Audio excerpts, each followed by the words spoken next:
네, 반갑습니다. 오랜만에 영상을 촬영을 하게 되었습니다. 뭐 그 사이에 너무나도 많은 일이 있었기 때문에 일일이 다 설명을 못해요. 어쨌든 지금은 거의 2월도 중반을 넘어간 시점이고, 뭐 곧 있으면 새학기가 시작되는데, 아무래도 세계사 남은 부분이 있어서 해야 될 것 같아서 다시 찍게 되었습니다.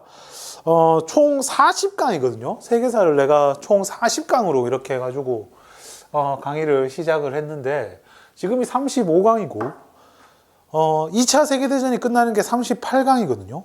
그러니까 38강까지 하고 39, 40 그 부분은 저도 뭐 교과서 이상의 내용을 이야기하기가 좀 그래요.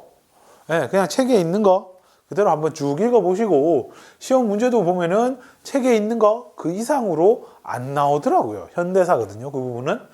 자, 하여튼 보겠습니다. 오랜만에 하게 되는데, 자, 세계의 역사를 송두리째 바꿔놓은 아주 대표적인 사건입니다. 1차 세계대전입니다. 1914년부터 1918년까지 4년에 걸쳐 벌어진 전쟁이고, 사망자가 1000만, 부상자는 2000만 이상이라고 하는 아주 대규모 전쟁이었죠. 정말 많은 것을 바꿔놓아요. 특히 이 어떤 전쟁이라는 것, 우리가 보통 정치의 가장 끝이 전쟁이라고 하거든요. 그 전쟁에 어떻게 보면은 개념을 싹 바꿔놓은 아주 큰 전쟁이었다. 소위 말하는 현대전, 싸움을 하는 그 전방에만 일어나는 것이 아니라 전후방 할 것 없이 온 나라가 전쟁에 동원되어서 싸우게 되는 현대전, 총력전의 시초가 된 전쟁이라고 볼 수가 있겠죠. 그만큼 참혹한 전쟁, 피해도 엄청나죠. 네, 하여튼 그렇습니다. 자, 그러면 이 전쟁이 왜 일어났는가 하는 거죠. 정말 심플하게 얘기하자면 우리가 요거 이전에 얘기했던 게 뭐냐면 제국주의입니다. 임페리얼리즘, 제국주의. 각 국민 국가들이 자기 나라의 명예를 위해 다른 데로 뻗어나가죠. 특히 이제 아프리카, 아시아 이쪽 지역으로 이제 팽창 정책을 펼친단 말이에요. 그러면서 이제 자꾸 찔끔찔끔씩 충돌하는 모습이 나타났어요. 대표적으로 이제 파쇼다 사건이라든가, 아니면은 독일과 영국 사이에 있었던 3C 정책, 3B 정책의 대립이라든가, 그 큰 틀은 그거예요. 거기에서 조금 더 나아간다라고 생각하시면 됩니다. 자, 먼저 비스마르크 체제라는 거를 이야기를 할게요. 이거는 비스마르크 알죠? 독일의 통일을 주도했던 인물입니다. 대략 1877년부터 1890년까지 유럽의 모습을 비스마르크 체제라고 부릅니다. 우리가 그 전에 나폴레옹 전쟁 이후에 그거를 빈 체제라고 불렀듯이, 요 시대에는 비스마르크 체제, 그러니까 유럽의 그러니까 본토, 영국 빼고, 영국은 그냥 따로 놀아요. 영국은 이때 유럽이라고도 하기도 좀 그래요. 그냥 영국은 영국이에요. 그래가지고 이 유럽의 그 본토, 거기에서 중심이 되는 게 이제 독일이죠.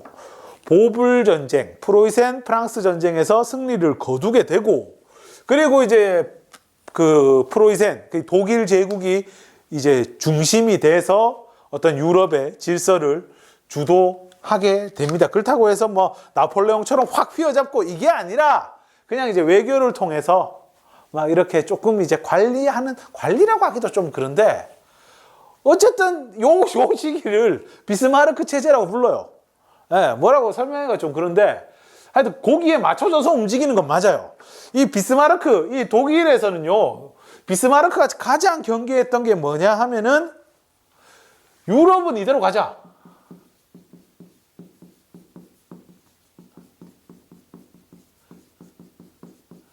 유럽은 뭐 변하는 거 없이 이대로 쭉 가자. 지금이 좋다. 쭉 가자. 단 프랑스는 철저하게 고립이 되어야 한다. 왜? 프랑스 여기 있으면 독일이 여기 있거든. 바로 옆에 있지. 그리고 프랑스 지금 독일한테 감정이 몹시 안 좋지. 독일 제국의 황제 그 즉위식을 어디에서 했어요?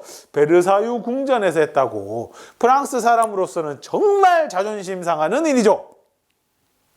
그래서 얘들은 우리한테 곧 복수할 거기 때문에 철저하게 고립시켜야 된다.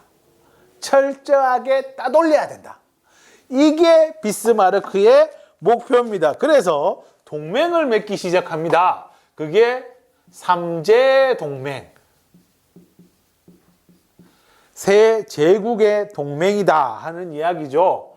여기에 속한 게 러시아, 오스트리아, 독일. 이게 대략 한 6년 가요. 1881에서 1887까지. 그런데 이 러시아와 오스트리아는 이따가도 얘기하지만 사이가 별로 안 좋아요. 그 독일 때문에 어쨌든 이래 붙여져 있긴 하는데 이게 3년마다 동맹 협약을 갱신하게 돼 있거든요. 그게 81년에 했으니까 84년에 또 갱신을 했어요. 하긴 했는데 87년 되니까 못 하겠다 이래 된 거예요. 얘네 둘이가 나중에 붙거든. 그 발칸반도 이런 데서 범슬라브주의, 범게르만주의 하면서 붙거든. 그래가지고 얘들이 찢어져요. 그러니까 더 이상 삼제 동맹이 이어지지 않게 되니까 그 부분을 독일이 미리 경계를 해가지고 삼국 동맹이라고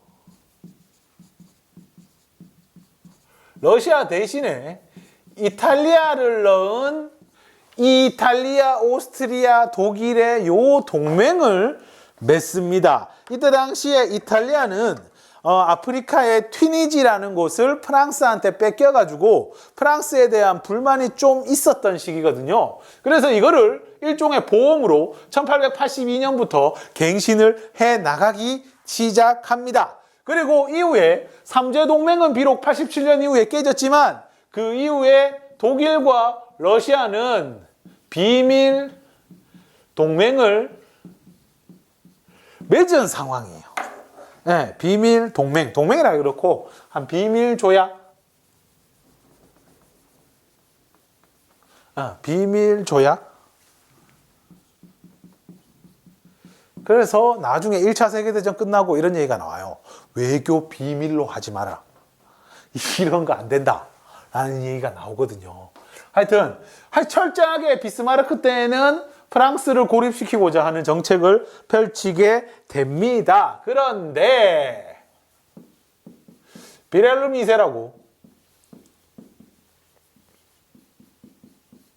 새로운 독일의 황제가 등장을 하게 되면서 이 친구는 비스마르크랑 생각이 좀 달랐어요.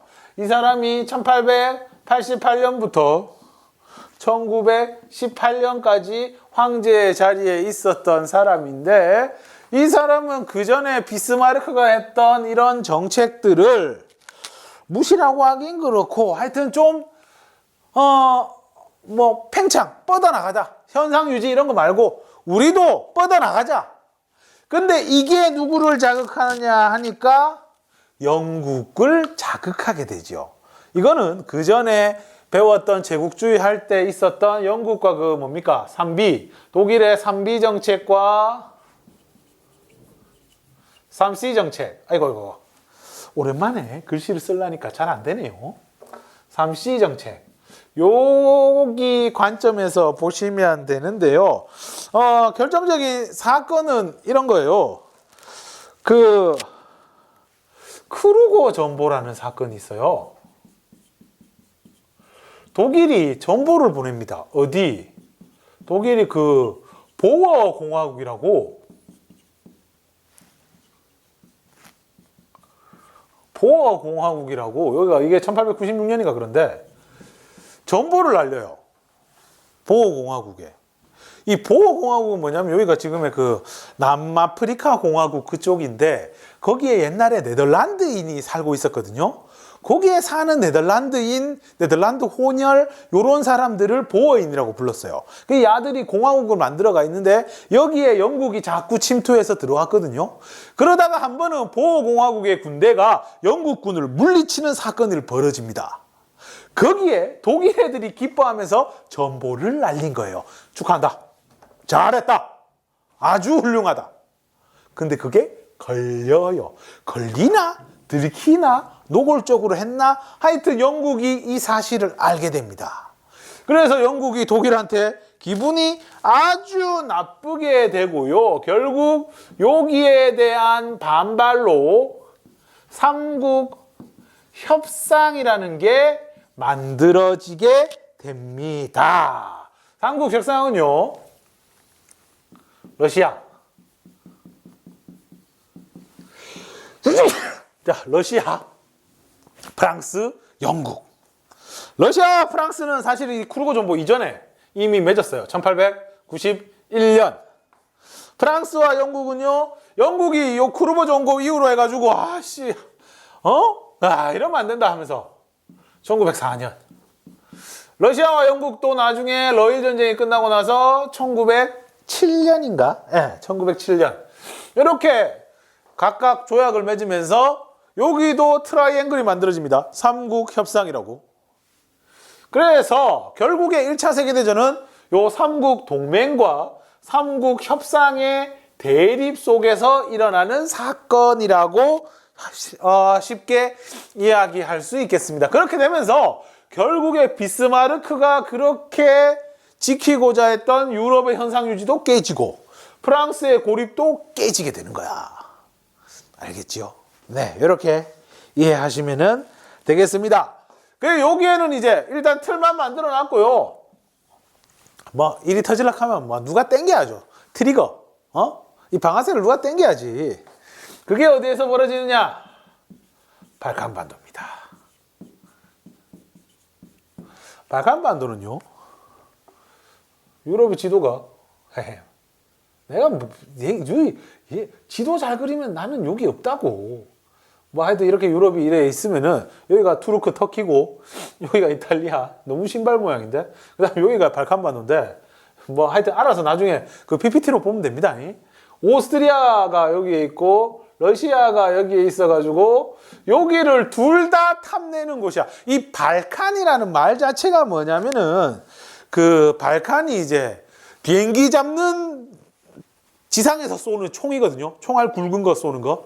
방공부대라고 하는데 이 비행기를 격추시키기 위해서 쏘는 이게 있어요. 이게 모양이 이 발칸반도 요 반도 튀어나온 모양이랑 그 발칸이라는 무기가 비슷하다 해가지고 이거 발칸반도라고 하는데 무기를 갖다 붙인 걸 보면은 이곳이 얼마나 머리 아픈 곳인가를 알 수 있어요. 민족 다양하지요. 종교 다양하지요. 게다가 여기는 옛날부터 해가지고 그 오스만 투르크의 영역. 맨 뭐 콘스탄티노플 있었던 자리 맨 거기거든. 그리스. 뭐 그쪽이거든. 마케도니아. 몬테네그로. 크로아티아, 알바니아, 세르비아 뭐 이런데 다 여기 있는 나라거든요. 여기에서 이제 일이 떠지게 되는데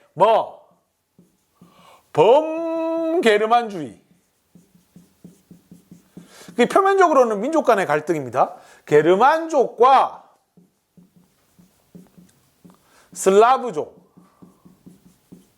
여기에 다툼이다 라고 이야기를 할 수가 있겠어요. 왜냐하면 여기가 오스트리아, 러시아가 중간지대고 오스트리아도 세력을 확장하고 싶어하고 러시아는 옛날부터 그 평생의 수건 사업이 있었잖아요. 부동항, 얼지 않는 항구를 찾기 위해 여기저기 찌르고 다닐 때거든. 여기가 딱 이 게르만족과 슬라브족이 같이 사는 중간지대와 같은 성격을 지녀요. 그래서 오스트리아는 여기를 세력을 뻗어나가면서 우리 게르만족끼리 뭉치자라는 범게르만주의를 주장하게 되고 범이라는 게 이제 무릇 범자라고 이제 보통 모두 범국민적인 막 이런 말이거든요. 그다음 슬라브족, 이 러시아가 슬라브족이잖아요. 러시아는 슬라브족을 중심으로 한 우리끼리 뭉치자라는 범슬라브주의를 주장을 하게 된 거죠. 그렇게 되면서 여기에서 1900년대가 시작하면서 전쟁이 벌어집니다. 1차 발칸 전쟁. 그 다음에 2차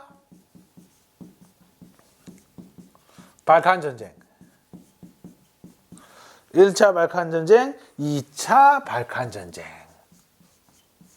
이렇게. 1차 발칸 전쟁은요.